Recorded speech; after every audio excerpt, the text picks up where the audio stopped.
Alrighty. Good day, good morning, and good evening, wherever you are viewing or listening in today in this world. My name's Craig Whitney. I am the founder of Next Level Coaching and the Legacy Forge podcast, where identity, embodiment, and purpose meet.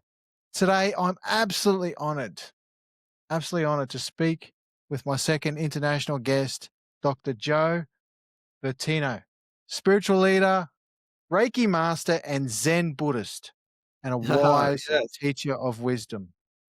We'll dive in yes, how spirit, energy, and identity feed leadership. Introduce yourself, Joe. yes. I'm so excited to be here. Hi, everybody. Dr. Joe Vertino here.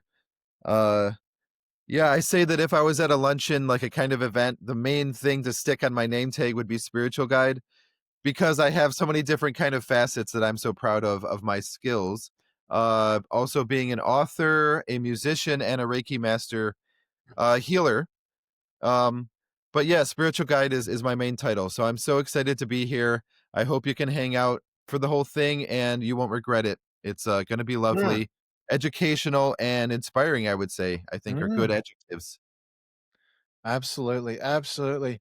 And just quickly, guys, like and subscribe on all the major platforms, Apple and Spotify, and also YouTube Legacy Forge podcast for the video. Briefly, just tell me what is your teaching about? What actually you do?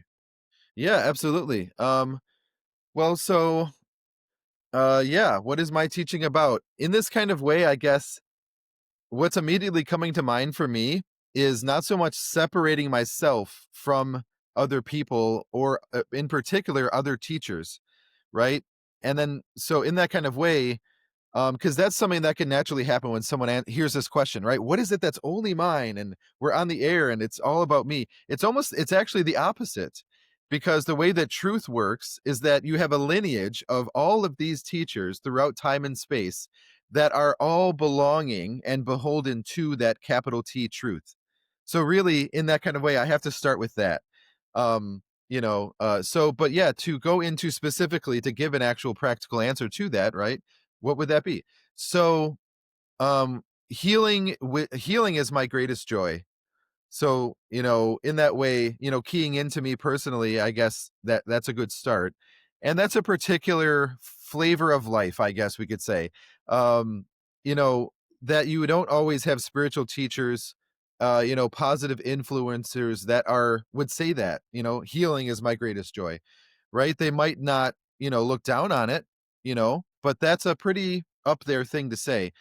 So in that kind of way, that influences, kind of trickles into all of my being, all of my work, all of my, my words and everything. Um, and basically in that way, God connected me to Reiki, consciously. And also naturally we have talents that are kind of dormant, as we're kids and growing up, and you start to have experiences that reveal more of your truth, not everybody's truth, but your truth. So in that kind of way, I noticed when I was growing up, I took relationships very, very seriously. So that's one of the answer maybe to that question. In that kind of way, guidance on relationships and having a uh, kind of general foundational understanding of things like that. And relationships aren't going anywhere, they're sticking around. So I hope that makes you feel a lot more comfortable. Mm, And of course, I'm looking for work, I'm here, I got my website and everything like that and books, and you can reach out, right away or next week, write a note later or whatever. But yeah, so in that kind of way, that's at least some of the answer on that. And then basically, practical life advice are the three words I use to describe my work.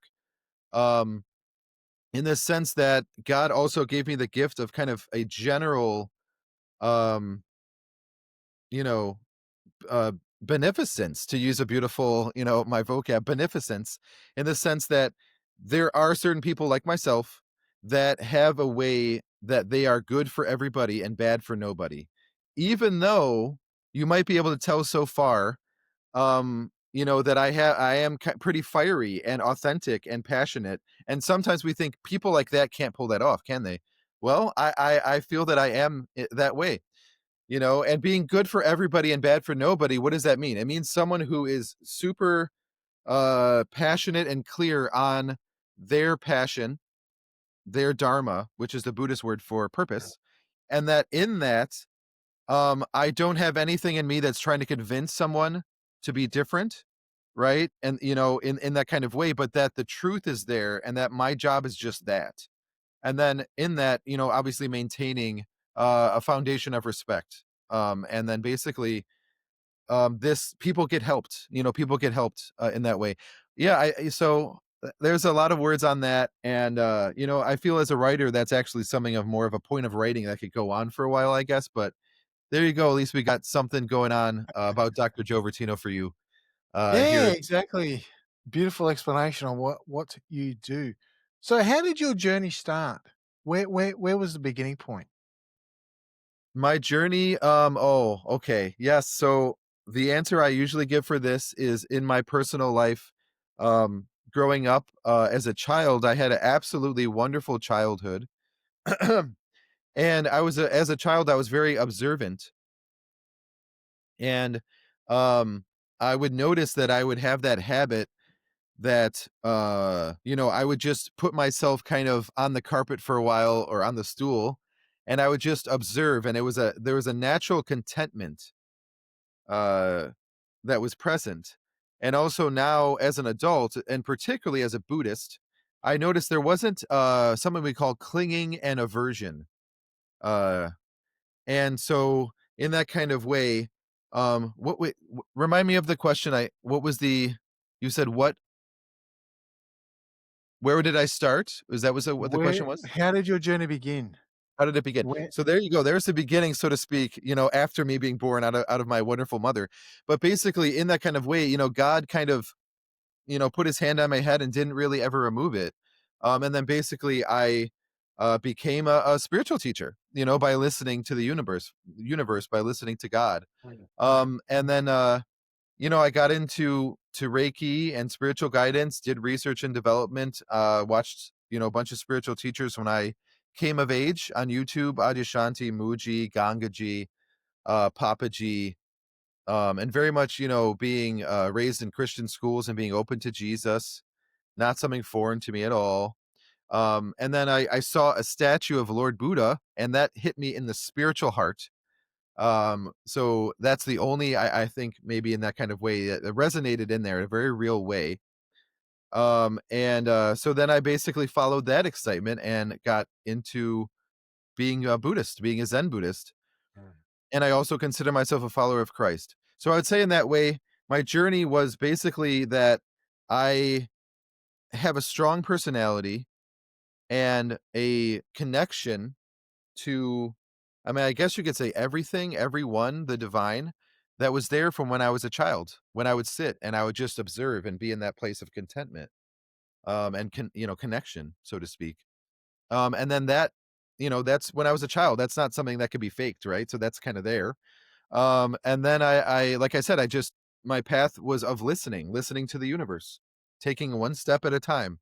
And then you just do that. And then eventually you start to get to a place where you find what works for you and you alone, and then that's actual life. I know sometimes we struggle. What's real? What's real in this world, right? Well, that's what's real, no matter what. That thing I just said, where you find something that's only about you. And how do you find that? Well, it's not another person, right? They go away, they have different beliefs. We can't control them and do anything about them. What it is, I'll give you the quick answer without, kind of uh, blobbing on here. It's purpose, your dharma. That's how you do that. And I recently literally just made a TikTok video on that exact topic, for 10 minutes or so, and just me on camera. Can't miss me. You can hear me loud and clear. So there you go. But yeah, so yeah, and then basically, I got myself a laptop and started writing. And as someone who's very observant, that's a great combination. You got a vocab, you got the ability to type it out, and you are observant. So that equals pretty good books. And Yeah, I have 4 of them that are done and 3 more on the way. The first one is, printed, available on my site and on Amazon.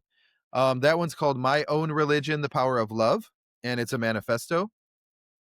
And then I have The Reform of the Education System, hopefully getting printed next. The Nothingness of Love: A Buddhist Book of Poetry, and the Reiki Bible: A Guide to Reiki Living. And then I have another one on saints that will come out probably in a couple of years or something. And then a one called My Work in Business as a Spiritual Guide. So there you go. There's my answer on that one. Thank you for that Are question. are they self-published books, or are you sponsored by a publisher, or I uh I actually I have a local publisher in Buffalo, New York right now. A okay, wonderful guy cool. named who's been working with me, who basically recognized my talent and Well done. gave me a deal, on being a local author and publishing the book stuff. Um, but yeah, and I am connected to Ingram, the big international distributor. So Oh, yeah, that's yeah. yeah, yeah. I'm I'm definitely out there for people. It's Very cool. seeking new stuff. Yeah. Very cool. We'll have all the stuff in the, the links in the show notes, for Yay. the listeners to go and check it out for themselves and buy the awesome content and books. Yeah. So what does identity mean from your spiritual perspective? Beyond the roles, the titles, the masks, the Yeah. badges I wear Yeah. Yeah. or Yeah. we wear. What's that all mean? What does identity mean? Yeah. I Yeah. love this question. I feel that it is so appropriate because you know why, sir? I'll tell you, Mr. Whitney, my new friend. I hope we can be friends, of course, after this. I Yeah. think it'd be appropriate, but not to put it on the air. Always be friends. But um, so why is this question so appropriate? This question is so appropriate because we can't avoid identity. We have a body, we have a recognition, eventually, in that kind of way when the baby says, "Oh, I'm not everything. I'm moving these things, right? The hands, and you recognize it, right? So that's identity. And that's not religious, not political, right? We're just a tiny little baby. So that's the beginning of that. So it's kind of an objective, universal thing, so that's why my preface of that question. But yeah, so what is identity? And what is it about? Well, basically now we have that in our mind, right? The proper perspective, right? That's what that is, the proper perspective. It's just a natural occasion of life that we have to have identity. So it's nobody's fault, right? It's not a something that we can do about. It's just life. And in that kind of way, that might provide some perspective, some relief to some people, in the sense that at least in America, right, we have maybe a little bit of an issue in context of identity. And how do you know there's an issue? Why would there be relief? Right? In that, because now I'm saying the truth. And if it's providing relief, that means there is some kind of issues that we can have, emotionally, mentally, psychologically, that is an imbalance, meaning that our perspective is a little bit out of balance based in identity. So, in that kind of way, identity is something that is germane to all life in that kind of way. And it's inherently good, needed, right? For creation, for expansion, for evolution. So, identity in that way, I would go further along that path that I'm sharing with you with my words of it's a natural thing. And why is that providing relief, or why is that one healing? That sentence is because we can be in this place of forcing, right? It's kind of like I'm forcing something to be different, right? Around identity. So if we're hearing that sentence, well, it's a natural thing, right? Natural. And all we're after, what are we really after? Even the people that are, we could say extreme personalities, goth, transgender, these different kind of identity labels that are going on, um, and such like this. What are they after? If you can get a clear sentence out of them, preferably as a group, which we deserve to be, obviously, in groups and such. What you might get is something like my truth, right? My truth, my expression, my life.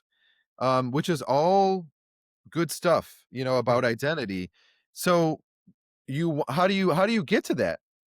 So staying in the lane of nature, right? Staying in the lane of nature, right? Understanding that it's okay to have that trust, that faith, rather than anything else, right? Rather than fear, rather than cowardice, rather than dishonor, to use a little comparison in my words. Um, and I understand, that life is tough, and that we can end the sentence there for people that have had difficult lives. And identity in that way is literally a survival mechanism for people that have had tough lives. It's literally that's what it is. Ah. So I understand that too, right? And There's a universal fear of identity, and it goes like this: the fear of I don't belong, and that's where these movements come up of the LGBTQ, goths, Satanists, if you want to throw them into, and all the subgenres that follow. They come from that universal fear of I don't belong. They've seen or they've experienced trauma, and also generalization alert here, an experience that has traumatized them from following the line. So they've gone and found solidarity or community within another movement, such as these other movements, to take on that identity and enhance that fear of I don't belong. When really, bring back to nature, what would nature want? yeah, yeah. There's actually I'll mention another little something about myself. I have a degree in music and vocal performance, and I have a song. Um, it's actually kind of like a hard rock, cool drums, acoustic guitar, instrumental thing on SoundCloud on my website. Easy to get to. You don't have to remember anything. It's all just on the website, and it's called Nature's Universal Language, which is interesting that that this is kind of what we're talking about in this Mm, kind of way.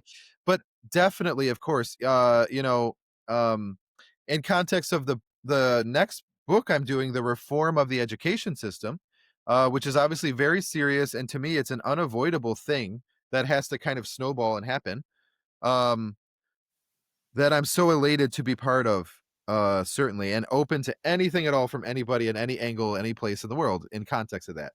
um and so the reason I brought that one up, I came up with my own 4 base courses for schooling and something called the Opportunities for Growth. So in that kind of way, that's being presented in the book.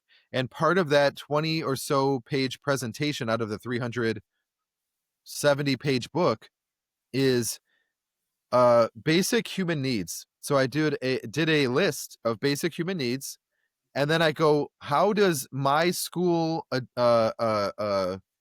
technically that I came up with, that a lot of people I hope would resonate with, in all seriousness, of course, how does it meet what we already know? So here's a list of what we already know about ourselves.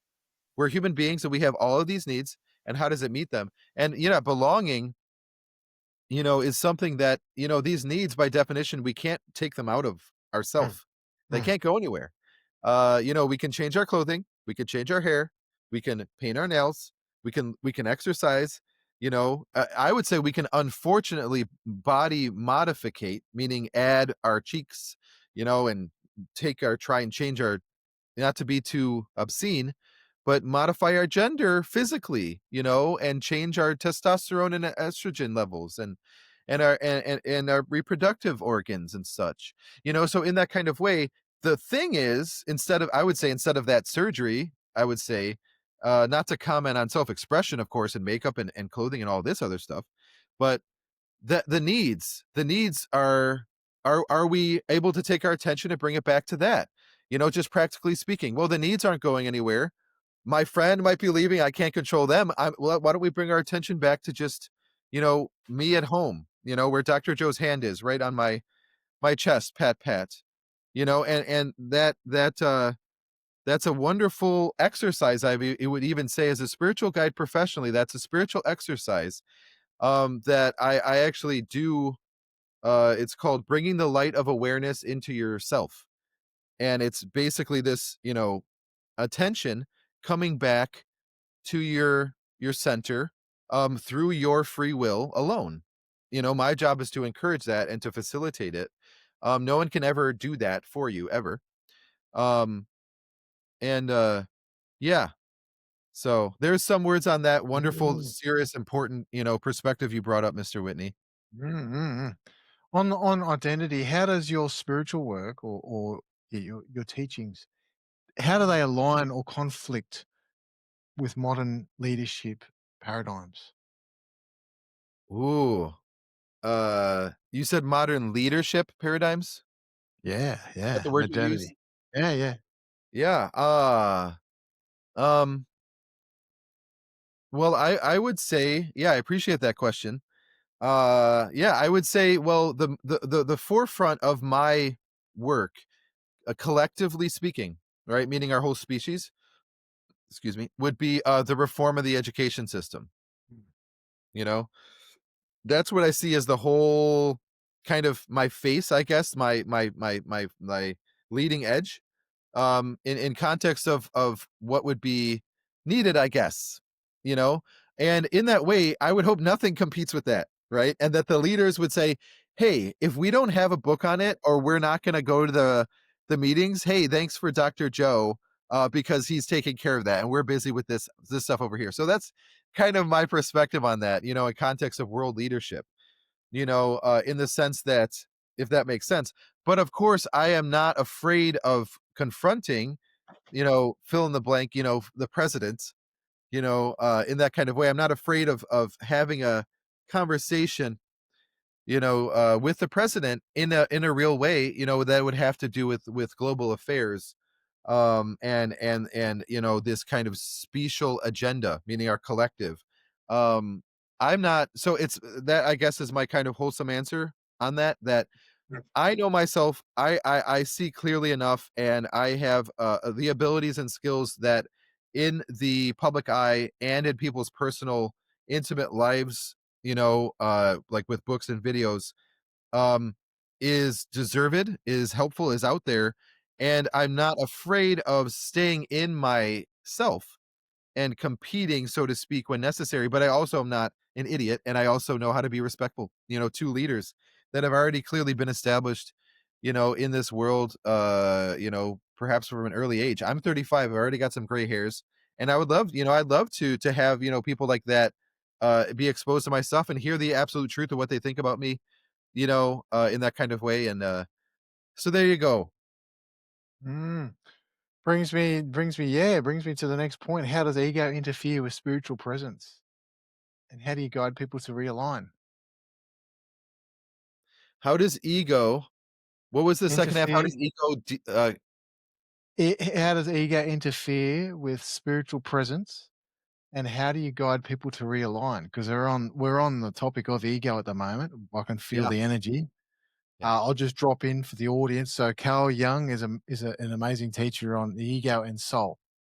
When we're in a place of ego, projection, drift, and compromise happens. Yeah.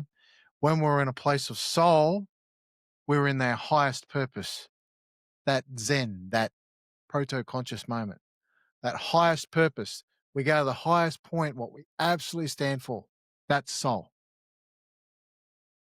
How exciting. Oh my god, how lovely. Yeah, so let me make sure I stay focused and not split my attention here. So, to answer the first part of the question, ego in context of you said in context of spiritual uh Presence.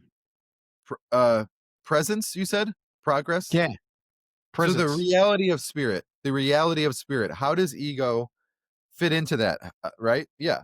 So, in this kind of way, my answer to this is, well, if we already know, right, now that we just heard Dr. Joe say this, the reality of spirit. So that means we can't unhear this, we can't unknow this, right? The reality of spirit. So in this way, that is my simple but true answer is, well, it's your attention, it's your life, and you just heard that sentence, right? The reality of spirit. So in that kind of way, ego, I mean, in that kind of way, isn't something that is part of that in that kind of way. And it's okay for us to have a, lifelong process of education and growth that we can say, I still do have, an ego, which doesn't mean anything technically.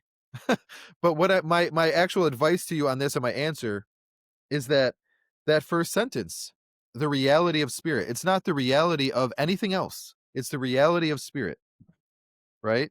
And I know so you're hearing that and in that kind of way and uh yeah, I'm pretty satisfied with that answer. You might expect a long one on that. Mm, Kind of has That's kind of the answer for me on that. that's cool. That's cool. I hear you. I see you. I appreciate it. Um, we use practices like meditation, toning, and chanting. Yeah. In your view, how do those practices help recalibrate a person's identity at an energetic level? Oh, yeah. So basically, there are certain tools that we have available to us that I like to call them prosperity tools, I guess is kind of a cool name. I recently had an article that I wrote. I don't know if it actually got taken into this small little magazine locally here.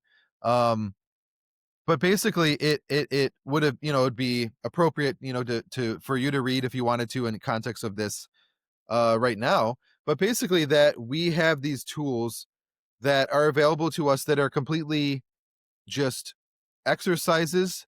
They're a neutral kind of option that we have.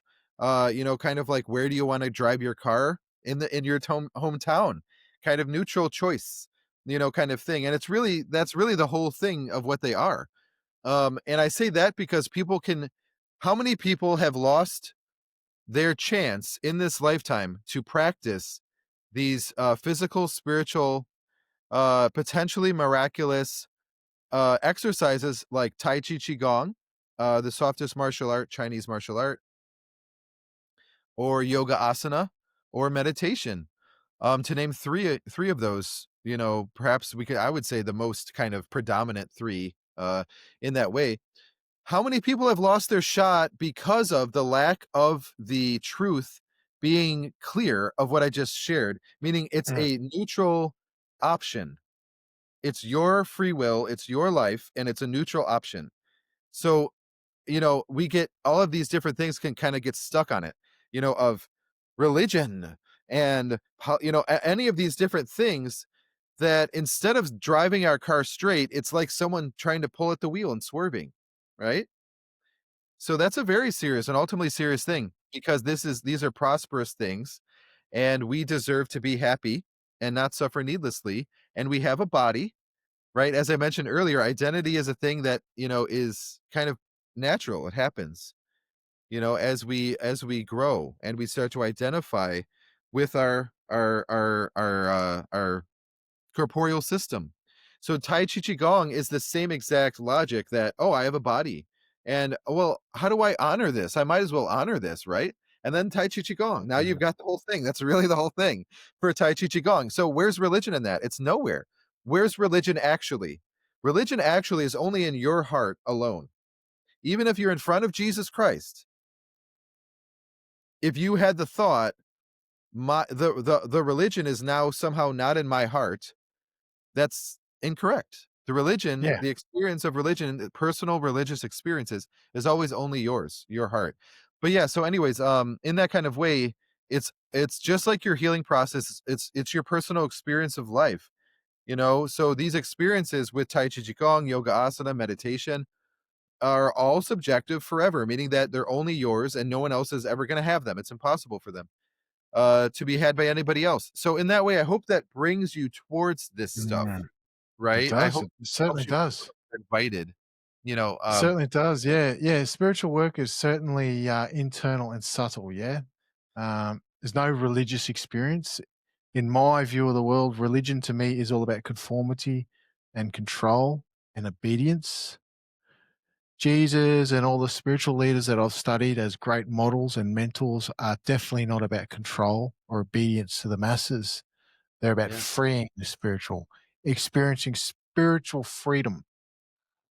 Yeah, that's what I've observed through my studies, Jesus included, and I love Jesus. I respect him as a powerful man, powerful model, and a powerful mentor to the masses. And I believe his vision to change humanity or to lead humanity was impeccable for leadership. Um, how do you help someone embody the spiritual identity so it shows in their behavior, presence, and leadership ultimately?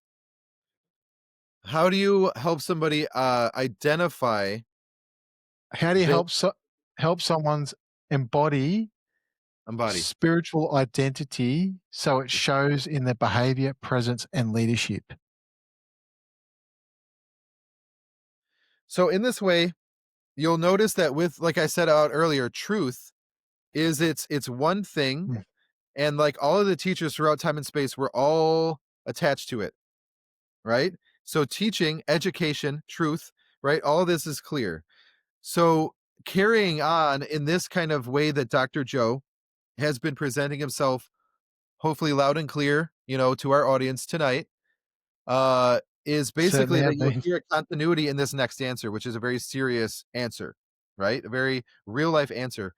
That the embodiment, all of this, my answer is that it's ultimately personal, right? So that in this kind of way, your behavior is an inevitable aspect of life, right? Your behavior, how you act when going through the drive-through, all the way up to how you act in front of your kids, how you act when there's an emergency situation, how you act when you're alone, uh all these different kind of things, how you act in therapy, in this kind of way. And spiritual embodiment, how does that help? Well, everything that I just shared about these different examples are true, meaning these different situations of behavior, right, in someone's personal life.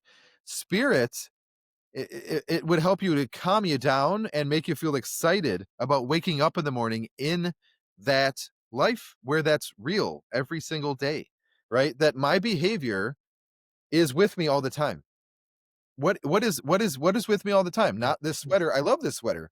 I didn't even spill anything on this sweater. It's not going to be with me next week, most likely at the same time that the day on Monday. So what's still with me? Behavior is still with me, right? So in this way, instead of giving into any form of panic, spirit would help you. So when you embody spirit, right? The reality of spirit, which what, as we answered the question earlier, ego, in that way, the answer to ego and the path of egolessness is just that, knowing the reality of spirit, right? That's my answer to ego loss. So Mm, in this way, the embodiment of spirit, this is how that would help you, is because it would help you to reduce the chance of you having anxiety, panic, hectic energy. How is that true? Because spirit in that way is an all-encompassing, all-enveloping thing that is never in denial of anything, so to speak, in denial of the truth, to be specific. So this behavior, that whether you're no matter where you are in your life, if you're struggling with certain behavior patterns or you're golden, the truth of the reality of spirit is still there, and it can provide you a comfort in this reality, right, of life. So that's my big answer. mm. Yeah, Beautiful, beautiful. thank you. So, what somatic energetic practices such as breath, posture, energy channels do you teach to anchor spiritual alignment in daily life? You did mention Tai Chi, the ancient Chinese martial arts earlier.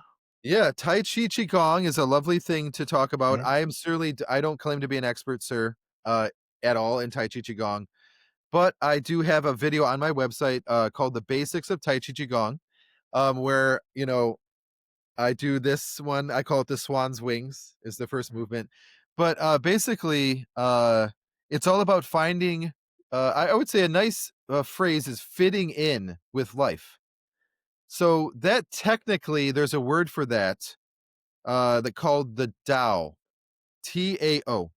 It's Chinese, and it means the way of things already. Okay, the way of things already. So meaning that, oh, okay, so I don't have to make it something. No, you don't. the way of things already. Oh, okay. So like before I was here, before I was born, right? Yeah, exactly that. So it's going to be around after I die, though. Yeah, it is. So it's the Tao. So in that kind of way, fitting in is really all that that's about. But you're fitting in with the only the Tao, right? It's Mm. nothing else that you'd be fitting in with. And Tai Chi Qigong helps you to fit in with that, provides you harmony, and basically our only kind of prerequisite to have that happen is our body, that we have this body, and like I said earlier about it honoring your body, and then basically it's just like anything else, any other skill. You just start, check out my video, check out somebody else. Like I said, I'm not an expert, but you might feel an attraction to me and you might want to just try it out. It's just a video, it's on the site, joevertino.org. It'll be in the link. Joevertino.org is all it is. Simple to remember. But yeah, um, did that answer that question? I'm not It sure. certainly did. So what's your expertise? What's your movement? Your My, I would have spiritual to say, energetic practice? ultimately, my expertise, I kind of want to say liberation would be the word I'd use, just generally. I was going to say healing, but healing is succumbs to the word liberation. Mhm. And do There's you a have a great quote practice around by, that? What's your practice? yeah, yeah, If you yeah, were to put that into a practice such as breath work, chanting, sound bowls, what's your expertise to gain that liberation? yeah. Wonderful, wonderfully relevant question, sir. Thank you for asking that. Yeah, I would say liberation. The first thing is, well, no, my personal practice. Yeah. Well, no, still recognizing it, recognizing that it's real, I think is the first thing. Uh, like, being a child and being observant and being content with just being observant, and being alive, in that kind of way, is a natural kind of innocent recognition of that, uh and that liberation. Well, how do we know liberation is real also? Well, there's suffering. We could say there's needless suffering that could be avoided in that way. And liberation, well, by definition, is proven real because it's possible for that to not be happening. So technically, that's what liberation is, which might make you think of Lord Buddha, the Ascended Master, Lord Buddha Siddhartha Gautama. Uh, Jesus Christ, Yeshua, is also an Ascended Master. Big words, right? The Ascended Masters are the great help of humanity. I would say the most important group, maybe ever. And there are all these different figures throughout a history, ranging from different lands, religions, any kind of different place in the culture or anything like that. Um, but yeah, Lord Buddha. Why did I mention him? The story historically of Lord Buddha Siddhartha Gautama is actually kind of where we're at right now in the conversation. Liberation, for everybody, right? And for myself. But yeah, so practice wise, I didn't answer that. So practice wise, I actually want to say Reiki in that way, the tradition of Reiki. There's something that is for everybody, which Reiki is, but specifically, listen up to this, please. There's something called the five Reiki principles. So the five Reiki principles are something that is for everybody, no matter what. And once again, it's not that thing of, get your hands off my steering wheel, of the religion kind of thing, when it's really just not about you, it's about me and my experience, right? The same thing with these five Reiki principles. It's just principles for us, as an individual to practice, and that's it. And it doesn't have to be involving anybody else outside of maybe going to the store and getting a book on it, watching this video and hearing about it. That's really it. So these five Reiki principles are the practice in that way, no matter what, to achieve liberation for anybody. I'll tell you them real quick. Just for today, I will not worry is the first one. Just for today, I will not be angry is number two. Just for today, I will do my work honestly is number three. Just for today, I'll be grateful is number four. Just for today, I'll be kind to all living beings is number five. So these are the five principles for life that when you wake up in the morning, that you can have no matter what, for yourself. And literally, you can do it, in a span of maybe a minute, or it can take you maybe 5 minutes, right? And you're very reverent, you're meditative throughout this experience of these five Reiki principles. I had my house a couple years back. I called it my longhouse out in Tonawanda here in Native American territory. Iroquois, I believe, is the right word, territorially speaking, for Yeah. Native Americans, and that is their term, longhouse.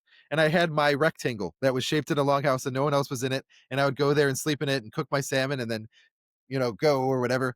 And that's actually where I started writing on the reform of the education system. But I would have a shrine there, and I would wake up in the morning, have my Lord Buddha statue, Mother Mary, Lord Ganesha, and a pretty velvet, kind of tablecloth, and I would, do the five Reiki principles. And all it takes is you being there for a little bit, and you could say them out loud, do a little pause in between each one, and then at the end, kind of a little pause again, and allow yourself to be reverent, for life. And that's the five Reiki principles. So that's my sincere, honest, 100% true universal answer Mm, to that very, very serious question, Mr. Whitney. mm, Thank you, thank A you, thank you, long-winded one, thank you. but needed. Yes, And yes. those 5 Reiki principles practiced daily can help for the long term build our legacy, yeah?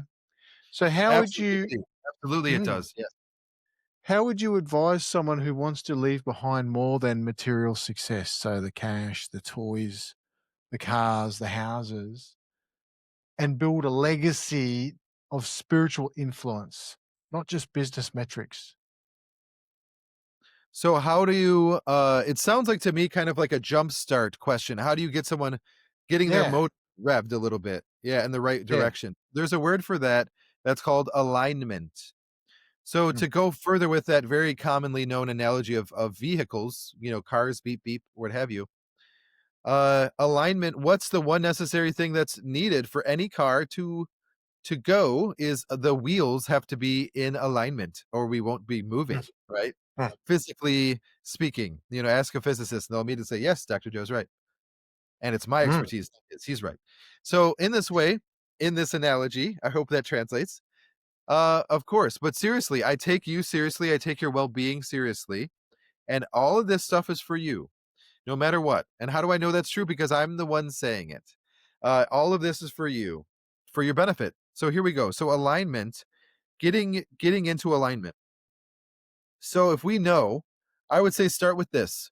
My favorite guided meditation to do is on hope, HOPE.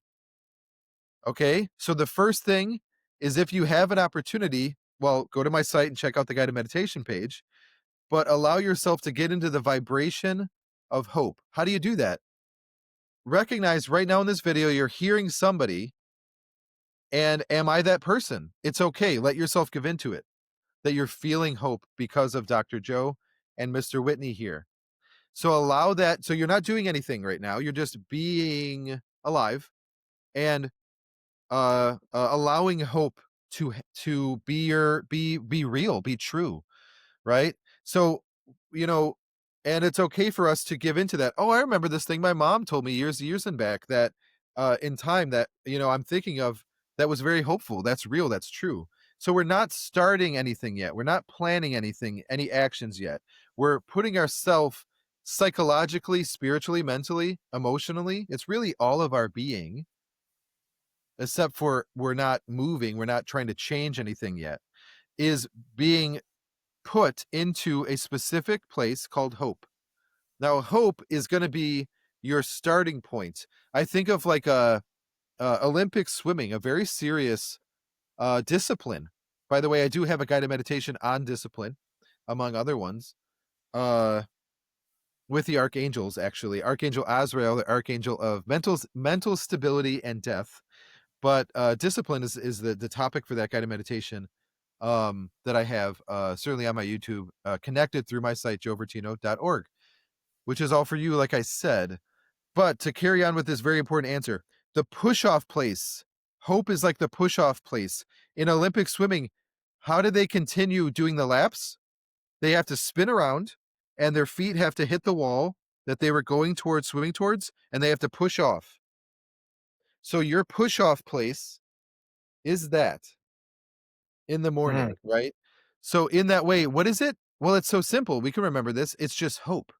So letting yourself come back to start planting your feet in that, meaning hope, which might seem a little poetic, but that's okay. You don't have to make it into anything but what you are right now, right? So being in that place of hope, of investing in what I'm saying, and then from there, if something comes up for you, go with it.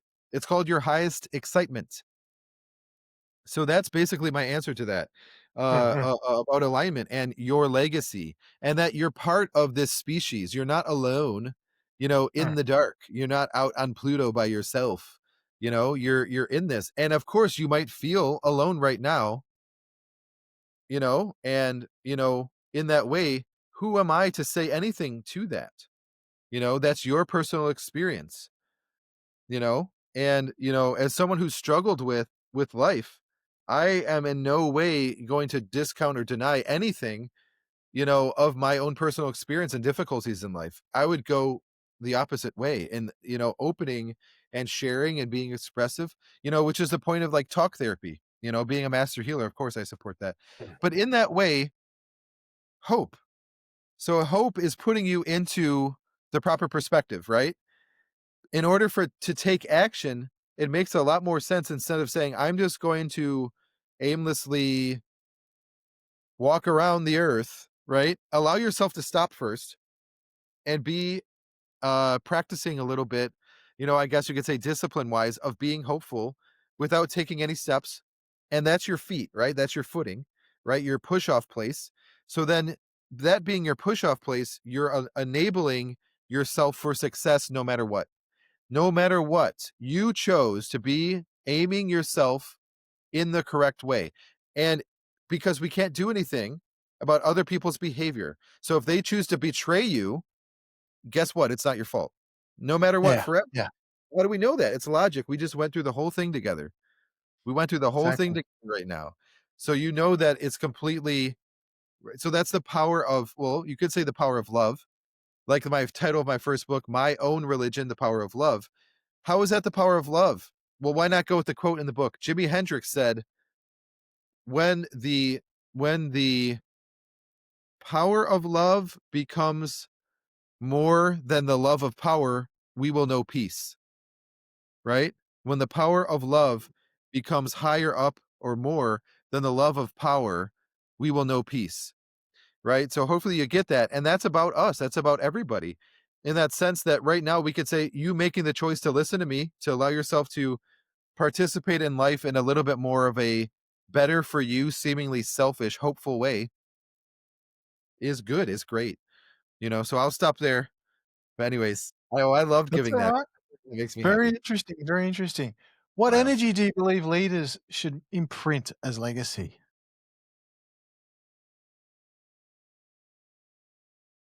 I mean, in that way, I'll speak about myself, says Mr. Leo.